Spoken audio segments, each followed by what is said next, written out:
ಓಂ ಶ್ರೀ ಗುರುಭ್ಯೋ ನಮಃ ಹರಿ ಓಂ. ನಮಸ್ತೆ ಎಲ್ರಿಗೂ. ಹೇಗಿದ್ದೀರಾ? ಎಲ್ಲರೂ ಚೆನ್ನಾಗಿದ್ದಾರೆ ಅಂತ ಅಂದ್ಕೊಳ್ತಿದ್ದೀನಿ. ಎಲ್ಲರೂ ಚೆನ್ನಾಗಿರಿ. ಸೊ ಇವತ್ತು ನಾವು ಮಿಥುನ ಲಗ್ನದ ಬಗ್ಗೆ ನೋಡೋಣ. ಮಿಥುನ ಲಗ್ನದ ಅವರ ಜೀವನ ಹೇಗಿರುತ್ತೆ, ಏನೇನು ಲಕ್ಷಣಗಳಿರುತ್ತೆ ಅಂತ ನೋಡೋಣ. ಮಿಥುನ ಲಗ್ನದ ಮಿಥುನ ರಾಶಿಯಲ್ಲಿ ರಾಶಿ ಅಂದರೆ ಹೇಳಿದರೆ ರಾಶಿ ಚಕ್ರದ 3ನೇ ಚಿಹ್ನೆಯಾಗಿದೆ ಇದು. ಅಂದರೆ ಮೇಷದಿಂದ ಮೀನದವರೆಗೆ ಏನೇನು ನಾವು ಲೆಕ್ಕ ಹಾಕ್ತೀವೋ 12 ಮನೆಗಳು, ಅದರಲ್ಲಿ 3ನೇ ಮನೆ ಮಿಥುನ ಆಗಿರುತ್ತೆ. ಇದರ ಅಧಿಪತಿ ಯಾರಂತ ಹೇಳಿದರೆ ಬುಧ ಆಗಿರ್ತಾರೆ. ಬುಧ ಗ್ರಹ ಇದರ ಅಧಿಪತಿ ಆಗಿರ್ತದೆ. ಹಾಗೆ ಇದರಲ್ಲಿ ಮೃಗಶಿರದ 2 ಪಾದಗಳು ಬರ್ತದೆ. ಹಾಗೆ ಆರಿದ್ರ ನಕ್ಷತ್ರದ 4 ಪಾದ, ಹಾಗೆ ಪುನರ್ವಸು ನಕ್ಷತ್ರದ 3 ಪಾದ, ಹೀಗೆ 9 ನಕ್ಷತ್ರಗಳಿಂದ 30 ಡಿಗ್ರಿಯಲ್ಲಿ ಈ ಒಂದು ಮಿಥುನ ರಾಶಿ ಬರ್ತದೆ. ಈ ಒಂದು ರಾಶಿಯಲ್ಲಿ ನೀವು ಹುಟ್ಟೋ ಸಮಯದಲ್ಲಿ ಸೂರ್ಯ ಎಲ್ಲಿರ್ತಾನೆ, ಎಷ್ಟು ಗಂಟೆಯಲ್ಲಿ ನೀವು ಹುಟ್ಟಿದ್ದೀರಿ, ನಿಮಿಷದಲ್ಲಿ ಹುಟ್ಟಿದ್ದೀರಿ ಅನ್ನೋದರ ಮೇಲೆ ನಿಮ್ಮ ಒಂದು ಲಗ್ನ ಡಿಸೈಡ್ ಆಗುತ್ತೆ. ಸೊ ಆ ಒಂದು ಲಗ್ನ ಮಿಥುನ ಆಗಿದ್ದರೆ ಈ ಜಾತಕ ನಿಮ್ಮ ಒಂದು ಲಕ್ಷಣಗಳನ್ನು ತೋರಿಸುತ್ತೆ. ಈ ಮೃಗಶಿರದ ಒಂದು ಅಧಿಪತಿ ಯಾರಂತ ಹೇಳಿದರೆ ಮಂಗಳ ಗ್ರಹ. ಹಾಗೆ ಆರಿದ್ರ ನಕ್ಷತ್ರದ ಒಂದು ಅಧಿಪತಿ ಯಾರಂತ ಹೇಳಿದರೆ ರಾಹು ಆಗಿರ್ತಾರೆ. ಹಾಗೆ ಪುನರ್ವಸು ನಕ್ಷತ್ರದ ಒಂದು ಅಧಿಪತಿ ಗುರು ಆಗಿರ್ತಾರೆ. ಈ ಒಂದು ಮಿಥುನ ರಾಶಿ ವಾಯುತತ್ವವನ್ನು ಹೊಂದಿದೆ. ಹಾಗೆ ಗುಣದಲ್ಲಿ ಸಾತ್ವಿಕ ಗುಣ, ಹಾಗೆ ಸ್ವಭಾವದಲ್ಲಿ ದ್ವಿಸ್ವಭಾವ, ಹಾಗೆ ಬಣ್ಣದಲ್ಲಿ ವರ್ಣದಲ್ಲಿ ಶೂದ್ರ, ಹಾಗೆ ದಿಕ್ಕಿನಲ್ಲಿ ಪಶ್ಚಿಮ, ಹಾಗೆ ಪುರುಷಾರ್ಥದಲ್ಲಿ ಕಾಮಗುಣವನ್ನು ಹೊಂದಿರ್ತಾರೆ. ಹಾಗೆ ಲಿಂಗದಲ್ಲಿ ಪುರುಷ ಆಗಿರ್ತಾರೆ. ಅಂದರೆ ಹೆಣ್ಣುಮಕ್ಕಳು ಮಿಥುನ ಲಗ್ನದಲ್ಲಿ ಹುಟ್ಟಿದರೆ ಸ್ವಲ್ಪ ಪುರುಷರ ಹಾಗೆ ಬಿಹೇವಿಯರ್, ನೇಚರ್, ಅವರು ಇರುವಂಥ ರೀತಿ ಹಾಗೆಲ್ಲ ಇರ್ತದೆ. ಅವರ ಕೆಲಸ ಕಾರ್ಯಗಳೆಲ್ಲ ಸ್ವಲ್ಪ ಗಂಡಸಿನ ರೀತಿಯಲ್ಲಿ ಇರ್ತದೆ. ಮಿಥುನ ಲಗ್ನದವರು ಉತ್ತಮ ಸಂವಹನಕಾರರು, ಅಂದರೆ ಸ್ವಲ್ಪ ಮಾತಾಡೋದ್ರಲ್ಲೆಲ್ಲ ಉತ್ತಮವಾಗಿರ್ತಾರೆ. ಸ್ವಲ್ಪ ಮಾತುಕತೆ ಎಲ್ಲ ಚೆನ್ನಾಗಿ ಮಾಡ್ತಾರೆ. ಹಾಗೆ ಆಕರ್ಷಕವಾದ ಮೈಬಣ್ಣ ಇರ್ತದೆ. ಹಾಗೆ ಸ್ವಲ್ಪ ಸುಂದರವಾಗಿ ಕೂಡ ಇರ್ತಾರೆ. ಇವರ ಕಲರ್ ಬಿಳಿಯಾಗಿರುತ್ತೆ. ಅಂದರೆ ಮಿಥುನ ಲಗ್ನದಲ್ಲಿ ಹುಟ್ಟಿದವರು ಬಿಳಿ ಬಣ್ಣವನ್ನು ಹೊಂದಿರ್ತಾರೆ. ಸ್ವಲ್ಪ ಬಿಳಿಯಾಗಿ ಇರ್ತಾರೆ. ಹಾಗೆ ಮಾತು ಸ್ವಲ್ಪ ಜೇನಿನ ಥರ ಸಿಹಿಯಾಗಿರ್ತದೆ. ಅಂದರೆ ಮಾತು ಚೆನ್ನಾಗಿ ಆಡ್ತಾರೆ. ಸ್ವಲ್ಪ ಬುದ್ಧಿವಂತರು ಕೂಡ ಆಗಿರ್ತಾರೆ ಇವರು. ಸಾಮಾನ್ಯವಾಗಿ ಇವರು ಈ ಮಿಥುನ ಲಗ್ನದಲ್ಲಿ ಹುಟ್ಟಿದಂಥವರು ಶ್ರೀಮಂತರಾಗಿರ್ತಾರೆ. ಶ್ರೀಮಂತ ಮನೆತನದಲ್ಲಿ ಹುಟ್ಟಿರ್ತಾರೆ. ಹಾಗೆ ಹುಟ್ಟುವಾಗ ಶ್ರೀಮಂತಿಕೆ ಇಲ್ಲದಿದ್ದರೂ ಮತ್ತೆ ಶ್ರೀಮಂತಿಕೆ ಅನ್ನೋದು ಬರುತ್ತಾ ಹೋಗ್ತದೆ. ಉತ್ತಮವಾದ ಬರಹಗಾರರಾಗಿರ್ತಾರೆ. ಅಂದರೆ ಬರವಣಿಗೆ ಎಲ್ಲ ಚೆನ್ನಾಗಿರ್ತದೆ. ಹಾಗೆ ಪತ್ರಕರ್ತರು ಆಗಬಹುದು ಇವರು. ಹಾಗೆ ವ್ಯಾಪಾರಿಗಳಾಗಬಹುದು, ಅಥವಾ ಪ್ರತಿಭಾವಂತ ಚರ್ಚಾಪಟು ಆಗಬಹುದು. ಅಂದರೆ ಮಾತಲ್ಲಿ ಒಳ್ಳೆಯ ಮಾತುಗಾರಿಕೆ ಇರೋದ್ರಿಂದ ಸ್ವಲ್ಪ ಅದನ್ನು ಆ ಒಂದು ಜೀವನದ ಉದ್ದೇಶಕ್ಕಾಗಿ ಬಳಸ್ಕೋಬಹುದು. ಸ್ವಲ್ಪ ಸಂಕೋಚ ಸ್ವಭಾವ ಇರ್ತದೆ. ಅದನ್ನು ಸ್ವಲ್ಪ ಕಡಿಮೆ ಮಾಡ್ಕೋಬೇಕಾಗುತ್ತೆ. ವಿಶಾಲವಾದ ಮನಸ್ಥಿತಿಯನ್ನು ಹೊಂದಿರ್ತಾರೆ. ಸ್ವಲ್ಪ ಅಂದರೆ ತೆರೆದ ಮನಸ್ಸು ಅಂತ ಹೇಳ್ತಾರಲ್ಲ ಹಾಗೆ ಸ್ವಲ್ಪ ಓಪನ್ ಮೈಂಡೆಡ್ ಅಂತ ಇರ್ತಾರೆ, ಹಾಗಿರ್ತಾರೆ. ಹಾಗೆ ತಂದೆ ತಾಯಿಯರಿಗೆ, ಅವರ ಒಂದು ಮಿಥುನ ಲಗ್ನದ ತಂದೆ ತಾಯಿಯಂದಿರಿಗೆ ಒಳ್ಳೆಯ ಮಕ್ಕಳಾಗಿರ್ತಾರೆ ಅವರು. ಆದರೆ ಅವರ ಮಕ್ಕಳಿಗೆ ಒಳ್ಳೆಯ ತಂದೆ ತಾಯಿ ಆಗೋ ಒಂದು ರೀತಿಯಲ್ಲಿ ಕಾಣೋದಿಲ್ಲ. ಯಾಕಂತ ಹೇಳಿದರೆ ಸ್ವಲ್ಪ ಭಿನ್ನಾಭಿಪ್ರಾಯ ಇರ್ತದೆ. ಮಿಥುನ ಲಗ್ನದವರು ಅವರ ತಂದೆ ತಾಯಿಯರಿಗೆ ಒಳ್ಳೆದಿರ್ತಾರೆ, ಚೆನ್ನಾಗಿರ್ತಾರೆ. ಆದರೆ ಮಿಥುನ ಲಗ್ನದವರ ಮಕ್ಕಳಿಗೆ ಸ್ವಲ್ಪ ಭಿನ್ನಾಭಿಪ್ರಾಯ ಬರ್ತದೆ.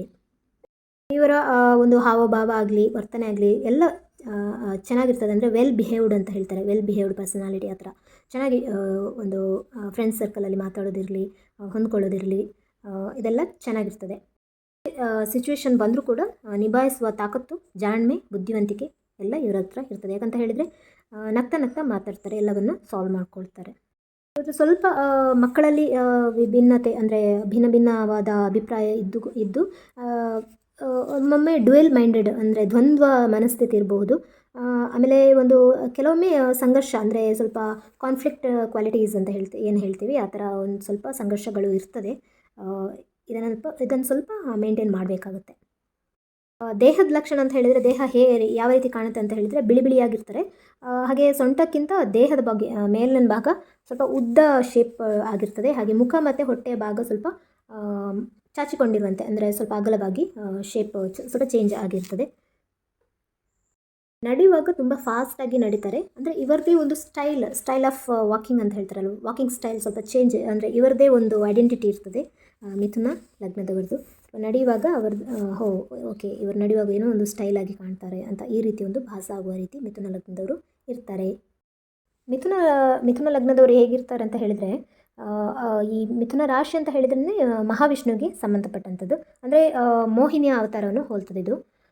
ಯಾವಾಗ ರಾಕ್ಷಸರಿಗೆ ಮತ್ತು ದೇವತೆಗಳಿಗೆ ಅಮೃತವನ್ನು ವಿತರಿಸುವ ಸಮಯದಲ್ಲಿ ಮೋಹಿನಿಯ ವೇಷದಲ್ಲಿ ಮಹಾವಿಷ್ಣು ಬರ್ತಾರೋ ಅವರೆಲ್ಲರನ್ನ ಹೇಗೆ ಆಕರ್ಷಣೆ ತನ್ನ ಒಂದು ಸೌಂದರ್ಯದಿಂದ ತನ್ನ ಒಂದು ಮೋಹದ ಪಾಶಕ್ಕೆ ಹೇಗೆ ಬೀಳಿಸ್ತಾರೋ ಅದೇ ರೀತಿ ಈ ಮಿಥುನ ಲಗ್ನದವರು ತನ್ನ ಒಂದು ಸೌಂದರ್ಯದಿಂದಾಗಲಿ ಅಥವಾ ನಡಿಗೆಯಿಂದಾಗಲಿ ಅಥವಾ ಒಂದು ಮಾತನಾಡುವ ಬುದ್ಧಿವಂತಿಕೆಯಿಂದಾಗಲಿ ಚಾಕಚಕ್ಯತೆಯಿಂದಾಗಲಿ ಸ್ವಲ್ಪ ಇತರರನ್ನು ಎದುರುಗಡೆ ಇರುವ ಮನುಷ್ಯರನ್ನು ಅಥವಾ ಇನ್ನೊಂದು ಜೆಂಡರ್ ಅಂತ ಏನು ಹೇಳ್ತೀವಿ ಅವರನ್ನು ಮಾಡ್ಕೊಳ್ತಾರೆ. ಅವರು ಅಂಥ ಒಂದು ಒಂದು ಏನು ಸೌಂದರ್ಯ ಅವರಲ್ಲಿರ್ತದೆ, ಅಂಥ ಒಂದು ಕ್ವಾಲಿಟೀಸ್ ಅವರಲ್ಲಿ ಇರ್ತದೆ.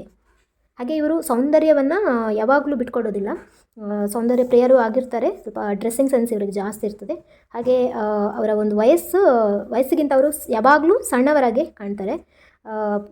ಅಂದರೆ ಸೌಂದರ್ಯ ಪ್ರಜ್ಞೆ ಇದೆಲ್ಲ ಜಾಸ್ತಿ ಇರ್ತದೆ.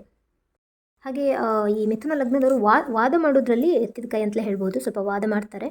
ಹಾಗೆ ಸಾಮಾನ್ಯವಾಗಿ ಹಾಸ್ಯಭರಿತವಾದ ಮಾತನ್ನು ಅಂದರೆ ಡಬಲ್ ಮೀನಿಂಗ್ ಇದೆಲ್ಲ ಇರ್ತದೆ. ಸ್ವಲ್ಪ ಯಾವಾಗಲೂ ನಗ್ತಾ ನಗ್ತಾ ಮಾತಾಡ್ತಾರೆ. ಹಾಗೆ ಯಾರೇ ಇರಲಿ ಶತ್ರುಗಳ ಮೇಲೆ ಇವರು ಆಕ್ರಮಣಕಾರಿಯಾಗಿ ವರ್ತನೆ ಮಾಡೋದಿಲ್ಲ. ಆದರೆ ಒಂದು ವಿಷಯ, ಅವರು ಶತ್ರುಗಳೊಂದಿಗೆ ಸ್ನೇಹದಿಂದ ಅಥವಾ ವಂಚನೆಯಿಂದ ಯಾವುದೇ ಒಂದು ತಾಂತ್ರಿಕತೆಯಿಂದ ಜಾಣತನದಿಂದ ಬುದ್ಧಿವಂತಿಕೆಯಿಂದ ಶತ್ರುವನ್ನೇ ಸೋಲುವಂತೆ ಅಂದರೆ ಇವರಿಗೆ ಶರಣಾಗುವಂತೆ ಇವರು ಮಾಡ್ತಾರೆ ಅಂತ ಕೆಪ್ಯಾಬಿಲಿಟಿ ಇವ್ರ ಹತ್ರ ಇರ್ತದೆ. ಈ ಒಂದು ಮಿಥುನ ಲಗ್ನದವರಿಗೆ ಜ್ಯೋತಿಷ್ಯ ಹಾಗೆ ಯಾವುದೇ ಒಂದು ವಿಜ್ಞಾನ ಸೈನ್ಸ್ ಅದರ ಮೇಲೆ ಒಂದು ಆಸಕ್ತಿ ಇರ್ತದೆ. ಅದರಲ್ಲಿ ವಿದ್ವಾಂಸರು ಕೂಡ ಆಗ್ಬೋದು. ಮುಂದೆ ಓದ್ತಾ ಅವರಿಗೆ ಅದರಲ್ಲಿ ಇಂಟ್ರೆಸ್ಟ್ ಜಾಸ್ತಿ ಬಂತು ಅಂತ ಹೇಳಿದರೆ ಅದರಲ್ಲಿ ವಿದ್ವಾಂಸರು ಕೂಡ ಆಗ್ಬೋದು.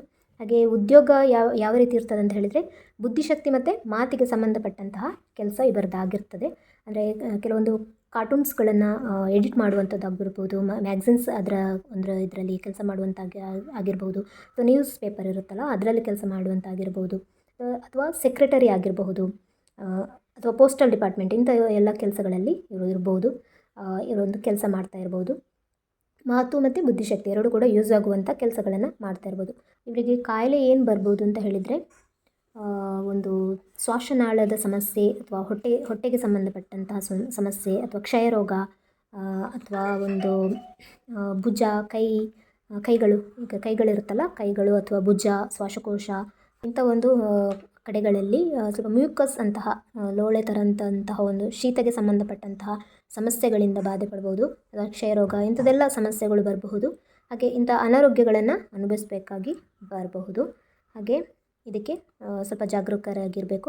ಅಂದರೆ ಎರಡನೇ ವರ್ಷ, 3ನೇ ವರ್ಷ, 4, 5, 8, 9, 10 ಮತ್ತು 18, 25 ಹಾಗೆ 28ನೇ ವಯಸ್ಸಿನಲ್ಲಿ ಇಂಥ ಒಂದು ಏನಾದರೂ ಪ್ರಾಬ್ಲಮ್ಗಳು ಬರ್ಬೋದು. ಹಾಗೆ ಬೆಂಕಿಯಿಂದ ಅವಘಡ ಆಗ್ಬೋದು, ಅಥವಾ ಚಾಕು ಚೂರಿ ಆಯುಧಗಳಿಂದ ಸ್ವಲ್ಪ ಪೆಟ್ಟು ಮಾಡಿಕೊಂಡು ಅದಕ್ಕೆ ಒಂದು ಕಷ್ಟಪಡಬೇಕಾಗುತ್ತೆ. ಹಾಗೆ ಜ್ವರ ಅಥವಾ ಕಣ್ಣಿನ ಸಮಸ್ಯೆಗಳಿಂದ ನಿಮಗೆ ಸಮಸ್ಯೆ ಬರ್ಬೋದು. ಸ್ವಲ್ಪ ಜಾಗ್ರತೆ ಮಾಡಿ. ಹಾಗೆ ಮಿಥುನ ಲಗ್ನದವರು ಯಾವಾಗಲೂ ಸೆಲ್ಫಿಶ್ ಆಗಿರ್ತಾರೆ. ಅಂದರೆ ಅವರ ಬಗ್ಗೆ ಅವರು ಜಾಸ್ತಿ ಅವರ ಏನು ಕೆಲಸ ಇರುತ್ತೋ ಅದಕ್ಕೆ ಫಸ್ಟ್ ಪ್ರಿಫರೆನ್ಸ್ ಕೊಡ್ತಾರೆ. ಆಮೇಲೆ ಬಾಕಿದ್ದು ಬೇರೆ ಅಂತ ಆ ಒಂದು ರೀತಿ ಅವರಲ್ಲಿ ಇರ್ತದೆ. ಹಾಗೆ ಒಂದು ಸೆಕ್ಷುವಲ್ ಪ್ರೆಷರ್ ಅನ್ನುವಂಥದ್ದು ಪುರುಷರಿಗೆ ಸ್ವಲ್ಪ ಜಾಸ್ತಿ ಇರಬಹುದು.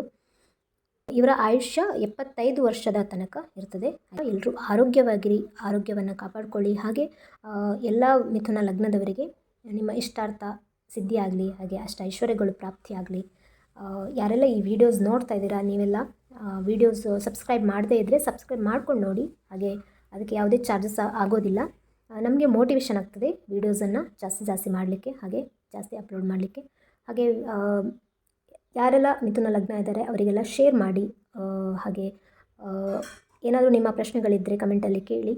ಹಾಗೆ ಮುಂದಿನ ವೀಡಿಯೋಗಳಲ್ಲಿ ನಾನು ಉತ್ತರವನ್ನು ತಿಳಿಸುವಂಥ ಪ್ರಯತ್ನವನ್ನು ಮಾಡ್ತೀನಿ. ಹಾಗೆ ಜಾತಕ ಪರಿಶೀಲನೆ ಬೇಕಂತ ಹೇಳಿದರೆ ಡಿಸ್ಕ್ರಿಪ್ಷನ್ ಬಾಕ್ಸಲ್ಲಿ ನನ್ನ ಕಾಂಟ್ಯಾಕ್ಟ್ ನಂಬರ್ಸ್ ಇರುತ್ತೆ. ಹಾಗೆ ಟೈಮಿಂಗ್ಸ್ ಕೂಡ ಅದರಲ್ಲಿ ಮೆನ್ಷನ್ ಮಾಡಿರ್ತೀನಿ. ನಿಮ್ಮ ಸಮಯವನ್ನು ಆ ಒಂದು ಸಮಯದ ಒಳಗೆ ನೀವು ಕಾಲನ್ನು ಮಾಡಬಹುದು. ಹಾಗೆ ಅದು ಆ ಸಮಯದಲ್ಲಿ ಕಾಲ್ ಪಿಕ್ ಮಾಡೋಕ್ಕಾಗಿಲ್ಲ ಅಂತ ಹೇಳಿದರೆ ವಾಟ್ಸಪ್ಪಲ್ಲಿ ಆ ನಂಬರಿಗೆ ವಾಟ್ಸಪ್ಪಲ್ಲಿ ನೀವು ನಿಮ್ಮ ಒಂದು ವಾಯ್ಸ್ ಮೆಸೇಜ್ ಹಾಗೆ ನಿಮ್ಮ details, date of birth, place of birth, time of birth ಇದನ್ನು 3 ಕಳಿಸಿ ಏನು ಸಮಸ್ಯೆ ಇದೆ ಅಂತ ಆಡಿಯೋದಲ್ಲಿ ಕಳಿಸ್ಬೋದು. ನಾನು ನನ್ನ ಟೈಮ್ನಲ್ಲಿ ನಿಮಗೆ ಕಾಲ್ ಮಾಡುವಂಥದ್ದನ್ನು ಮಾಡ್ತೀನಿ. ಅಥವಾ ನಾನು ನಿಮಗೆ ಫ್ರೀ ಇದ್ದಾಗ ನಾನು ಸಮಯ ಮಾಡಿಕೊಂಡು ಆ ಒಂದು ಕಾಲನ್ನು ಮಾಡುವಂಥ ಕೆಲಸವನ್ನು ಮಾಡ್ತೀನಿ. ಈ ಥರ ನೀವೊಂದು ನೈಟ್ ಕಾಲ್ ಮಾಡೋಕ್ಕೆ ಹೋಗಬೇಡಿ, ಸಮಸ್ಯೆ ಆಗುತ್ತೆ. ನಿಮಗೂ ಕೂಡ ಸಮಸ್ಯೆ, ನಮಗೂ ಕೂಡ ಸಮಸ್ಯೆ.